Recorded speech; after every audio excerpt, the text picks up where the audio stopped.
1942 found America embroiled in World War II, and Pratt, Kansas played a vital role in training B-29 long-range bomber crews. The giant Pratt Army Airfield was developed and dismantled in just a few years. But while active, it was an important part of defending freedom and winning the war. Pratt Native Dorotha Giannangelo remembers uncertainties as the war was unfolding.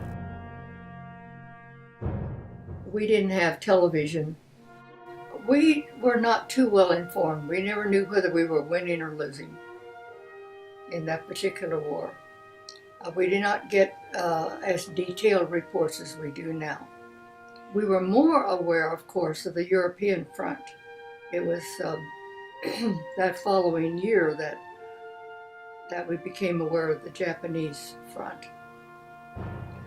But the war was very much a worry because of threats of German invasion from Canada and the Japanese submarines coming up on the shore. So it was a frightening war. Like most young adults at the time, she did her part to help. Dorotha, who is now 91 years old, had first-hand knowledge of the Pratt Army Airfield from several perspectives. First, she was one of many volunteer Gray Ladies at the air base, assisting the hospital nursing staff in any way required. She also held a temporary civilian job there in 1944 between her college graduation and a teaching job in Iowa. She remembers her work as a Gray Lady. That was American Red Cross project. We worked for the Red Cross. We had to get FBI approval, so we went through the fingerprinting and everything. Mrs. Inchbacher, they're from Wichita. She and I signed up about the same time. The other lady lives in Sterling. Some of them were soldiers' wives, so they went back home. I wouldn't know about them. Gray Ladies read or wrote letters for the wounded, occupied them with crafts projects, and fed and otherwise cared for them beyond nursing duties. Their uniforms were widely recognized during that era. They had a gray dress, nurse's cap, and veil. But Dorotha also had a paying job at the air base. I had just graduated from college, and I needed a summer job before I went to teach school. So I was a file clerk and secretary for the blueprint department, and the blueprints had never been organized from the time that they had started the base. They were stacked in the corner pretty high. And I said, well, my boss, incidentally, was an old friend, Quentin Hannawald. So I said, what do you want me to do? He said, figure out a filing system and get them in the files. And I said, that shouldn't take me more than 2 weeks. Am I fired then? Or do I spread this out for 3 months? He said, no, you're hired for 3 months. And it did. It took me about 2 weeks to get them all in and figure out a satisfactory system so they could find them again. And after that, fellows upstairs, and we were in the first hangar,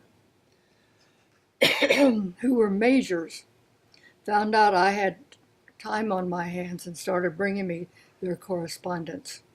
So I did a lot of typing for the majors upstairs. I didn't understand a thing they were talking about, so there wasn't any worry about confidentiality. So I did a lot of typing too. And it was a fun place for the summer. It was a very busy place. We were, however, as civilians, confined to the office. We had to take our own lunch. We could not go to the mess hall. We took our own lunch, and we drove directly from the gate to the hangar and directly out.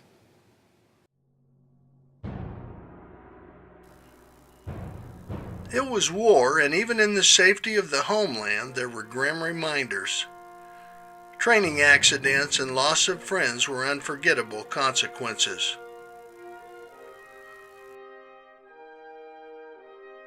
In June of 44, there was accident on the runway, and one plane ran into another one and caught fire, and it ran up against the hangar. It singed the doors, but they pulled it away from the hangar before it burned. And that night, the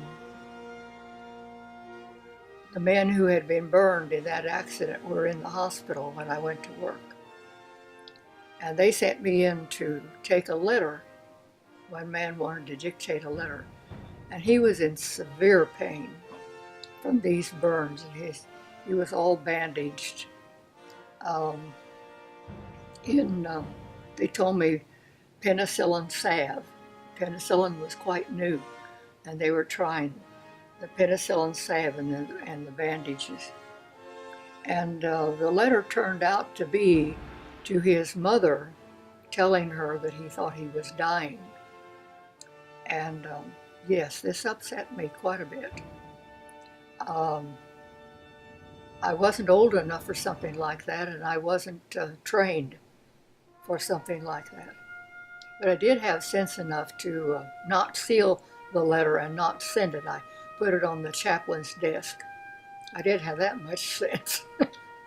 And but he was transferred out then to a larger hospital, so I never had a follow-up on it either. I lost a lot of friends in the Pacific. And when Doc and I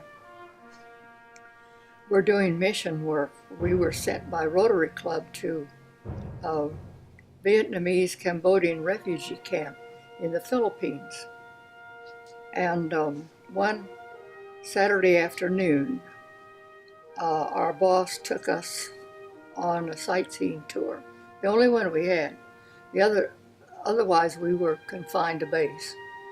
And it was to the World War II memorial. And it has every veteran's name on there. And I found several of my friends' names on that memorial.